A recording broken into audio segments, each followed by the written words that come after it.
বিশ্ব ফুটবলের মহোৎসবকে কেন্দ্র করে সংযুক্ত আরব আমিরাতে চলছে দর্শকদের উন্মাদনা। ভৌগোলিক সীমানা পেরিয়ে মরুভূমির বুকে তৈরি হয়েছে এক টুকরো ফুটবল স্বর্গ। কেউ গায়ে জড়িয়েছেন প্রিয় দলের জার্সি, কেউ বা হাতে নিয়েছেন পছন্দের দেশের পতাকা। জায়ান্ট স্ক্রিন থেকে শুরু করে হাতের স্মার্টফোন, সবখানেই এখন শুধুই ফুটবলের ম্যাজিক। সংযুক্ত আরব আমিরাত থেকে মোহাম্মদ ইরফানুল ইসলামের তথ্য, ছবিতে ডেস্ক রিপোর্ট।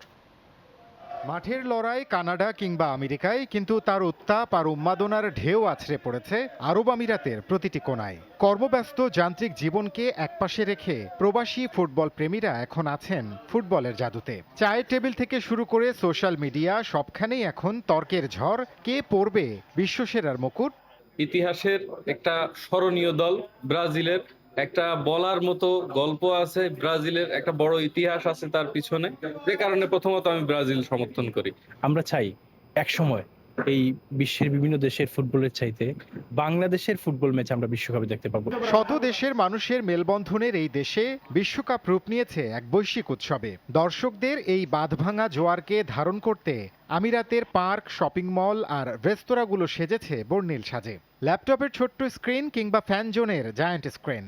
পছন্দের দল মাঠে নামলেই প্রবাসীরা মেতে উঠছেন আনন্দে। যেখানে ভাষা আলাদা হলেও ফুটবলের আবেগ এক সুতোয় গাঁথা।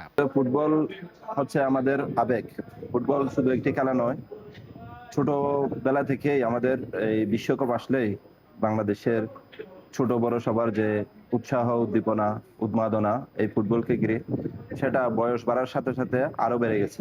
অনেকে রাত জেগে এখানে প্রবাসীরা কাম শেষে তাদের প্রিয় দলের খেলাটা উপভোগ করে। সবুজ মাঠের এই লড়াই শুধু ট্রফির জন্য নয়, এ যেন কোটি হৃদয়ের স্পন্দন।